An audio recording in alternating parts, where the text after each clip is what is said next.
Friends, ఇప్పటివరకు మా channel subscribe చేసి ఉండకపోతే వెంటనే సబ్స్క్రైబ్ చేసుకోండి. మరిన్ని కొత్త అప్డేట్స్ కోసం బెల్ ఐకాన్ను తప్పకుండా యాక్టివేట్ చేయండి. ఈ వీడియో మీకు నచ్చితే లైక్ చేయండి మరియు మీ అమూల్యమైన సలహాలు, అభిప్రాయాలను కామెంట్ రూపంలో తెలియచేయండి. మీ ప్రేమ, ఆదరణ ఎప్పుడు ఇలాగే ఉండాలని కోరుకుంటున్నాం. ధన్యవాదాలు. నమస్కారం. ఈరోజు మనం ఒక అద్భుతమైన అంశాన్ని విశ్లేషించబోతున్నాం. అదే తమిళనాడులో ఉన్న రామేశ్వరం. ఇదొక ప్రసిద్ధ పుణ్యక్షేత్రమని మనందరికీ తెలుసు. కాని ఇది కేవలం భక్తి శ్రద్ధలకు మాత్రమే నిలయం కాదు.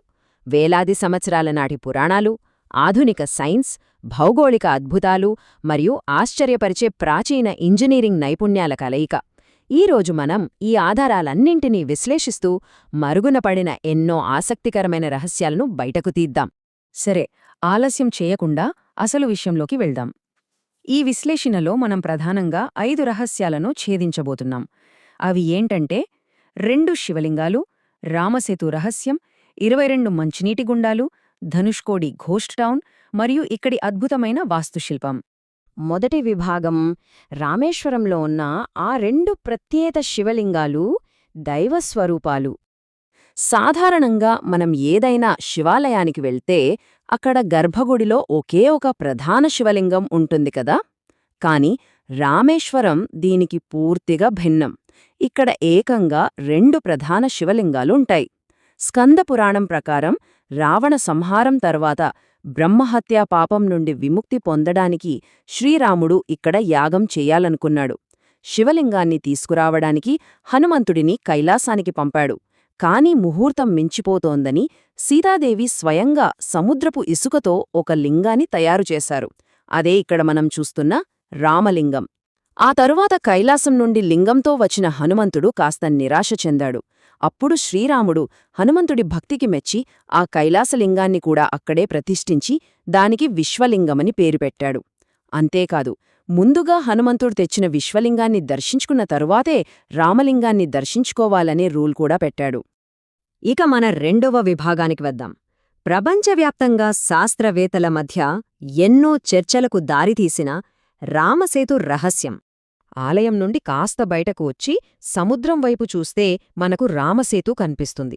పురాణాల ప్రకారం వానర సైన్యంలోని నలుడు, నీలుడు అనే గొప్ప ఇంజనీర్లు ఈ వంతెనను నిర్మించారు. కానీ ఇక్కడ మైండ్ బ్లాక్ అయ్యే విషయమేంటంటే రామేశ్వరం నుండి శ్రీలంక వరకు ఉన్న 48 కిలోమీటర్ల ఈ భారీ వంతెనను కట్టడానికి వారికి పట్టిన సమయం కేవలం 5 రోజులు. అవును, జస్ట్ 5 డేస్. కానీ ఇక్కడే అసలైన ట్విస్టుంది. నాసా మరియు ఇస్రో వారి శాటిలైట్ చిత్రాలు, అలాగే ఈ నిర్మాణానికి సంబంధించిన కార్బన్ డేటింగ్ రిపోర్ట్స్ ఏం చెబుతున్నాయో చూస్తే ఎవరైనా ఆశ్చర్యపోవలసిందే. ఈ వంతెన నిర్మాణంలో వాడిన రాళ్ల వయసు సుమారు 7,000 సంవత్సరాలని కార్బన్ డేటింగ్ ద్వారా తేలింది. అయితే ఆ రాళ్లు ఏ ఇసుక తిన్నెల మీదైతే పేర్చబడ్డాయో ఆ సముద్రపు అడుగు భాగంలోని ఇసుక వయస్సు కేవలం 4,000 సంవత్సరాలు మాత్రమే. అంటే ఆ రాళ్లకు, కింద ఉన్న ఇసుకకు మధ్య అక్షరాల 3,000 సంవత్సరాల గ్యాప్ ఉందన్నమాట. దీన్ని బట్టి ఏమర్థమవుతోంది? ఆ రాళ్ళు అక్కడ సహజంగా ఏర్పడినవి కావు. ఖచ్చితంగా ఎక్కడనుంచో తీసుకొనొచ్చి అక్కడ ఉద్దేశపూర్వకంగా పేర్చబడినవే అని సైన్స్ బలంగా చెబుతోంది. ఇక ఆ రాళ్ళు నీటిలో ఎలా తేలుతున్నాయి అనే డౌట్ రావచ్చు. సైన్స్ దీనికొక ఆన్సర్ ఇస్తుంది. అదే ప్యూమిస్ రాళ్ళు. ఇవి అగ్నిపర్వతాల నుండి ఏర్పడే రాళ్ళు. లావా చల్లబడేటప్పుడు అందులో గాలి బుడగలిరుక్కుపోయి ఆ రాళ్ళు లోపల ఖాళీగా ఒక స్పంజులాగా తయారవుతాయి. వాటి డెన్సిటీ తగ్గడం వల్లే అవి అలా తాత్కాలికంగా నీటిపై తేలుతాయి. సైన్స్ చెప్పిన ఈ లాజిక్ బాగానే ఉంది, కానీ ఇక్కడే ఒక పెద్ద చిక్కుముడి ఉంది. అసలు రామేశ్వరం చుట్టుపక్కల ప్రాంతాల్లో గత వేలాది సంవత్సరాలుగా ఎక్కడా ఎలాంటి అగ్నిపర్వతాలు పేలిన ఆనవాళ్లు లేవు. మరి అలాంటప్పుడు అంత భారీ సైజులో ఉన్న ఆ ప్యూమిస్ రాళ్లు అక్కడికి ఎక్కడ్నుండొచ్చాయి? సైన్స్ రాళ్లు ఎలా తేల్తాయో చెప్తోంది, కానీ ఆ రాళ్లు అక్కడికి ఎలా వచ్చాయో చెప్పలేకపోతోంది. ఈ ప్రశ్న ఇప్పటికీ ఒక మిస్టరీనే.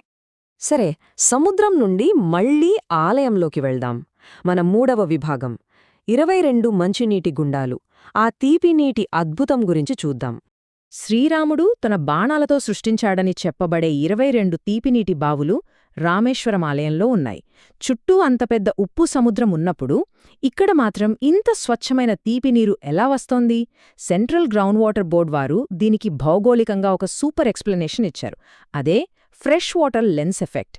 అంటే దట్టమైన, బరువైన ఉప్పునీటి పొరపైన స్వచ్ఛమైన మంచినీటి పొర ఒక లెన్స్లాగా భూగర్భంలో తేలియాడుతూ ఉండటం వల్లే ఇక్కడ సహజంగా మంచినీరు లభిస్తుందన్నమాట. ఈ గుండాల్లోని నీటికి రోగాలను నయం చేసే ఔషధ గుణాలు ఉన్నాయని పురాతన కాలం నుండి ఒక నమ్మకముంది. ఇంట్రెస్టింగ్గా 2014లో జరిగిన ఆధునిక వాటర్ క్వాలిటీ టెస్టులు దాదాపు ఇదే విషయాన్ని నిర్ధారించాయి. పీహెచ్ లెవెల్స్, ఎలక్ట్రికల్ కండక్టివిటీ వంటివి టెస్ట్ చేసినప్పుడు ఈ నీటిలో అద్భుతమైన ఖనిజాలు, ఔషధ గుణాలు ఉన్నాయని తేలింది. చూసారా, మన ప్రాచీన విశ్వాసానికి సైన్స్ కూడా సపోర్ట్ చేస్తుంది. ఇక మన 4వ విభాగం ధనుష్కోడి, ఒక దెయ్యాల నగరం లేదా ఘోస్ట్ టౌన్గా పిలువబడే ద్వీపకల్పకు అంచు. రామేశ్వరం నుండి తీరం వెంబడి ఒక 20 కిలోమీటర్లు ప్రయాణిస్తే ధనుష్కోడికి చేరుకుంటాం. శ్రీరాముడు తన విల్లుతో రామసేతును ఇక్కడే విరిచేశాడని పురాణాలు చెబుతున్నాయి. ఇదొకప్పుడు రైల్వే స్టేషన్, పోస్టాఫీసులతో, వ్యాపారాలతో భల్లే కలకలలాడుతూ ఉండేది. కాని 1964లో వచ్చిన ఒక భయంకరమైన తుపాను ఆ నగరాన్ని పూర్తిగా నాశనం చేసింది. దాంతో ప్రభుత్వం దీన్ని నివాసయోగ్యం కాని ప్రాంతంగా ప్రకటించింది. ఒకప్పుడు ఎంతో సందడిగా ఉన్న ఆ నగరం ఇప్పుడొక నిశ్శబ్దమైన ఘోస్ట్ టౌన్గా మారిపోయింది. ఇక మళ్లీ రామేశ్వరం ఆలయం విషయానికి వస్తే అక్కడ గర్భగుడిలో అత్యంత రహస్యంగా ఉంచబడిన ఒక అద్భుతముంది. అదే ఆదిశేషుడికి చెందిన స్ఫటికమణి. ఇది ఎప్పుడూ ప్రకాశిస్తూ ఉంటుంది. కాని దీన్ని సామాన్యులు ఎప్పుడంటే అప్పుడు చూడలేరు. కేవలం తెల్లవారుజామున 4 నుండి 5 గంటల మధ్య, అంటే ఆ బ్రహ్మముహూర్తంలోనే దర్శించుకునే అవకాశం ఉంటుంది. దీనికి సమీపంలోనే జటాయువు ప్రాణత్యాగం చేసిన చోట వెలసిన జటాయు తీర్థం కూడా ఉంది. చివరిగా మన 5వ విభాగం, ఇక్కడి వాస్తుశిల్పం మరియు దాని వెనుకున్న ఇంజనీరింగ్ అద్భుతం.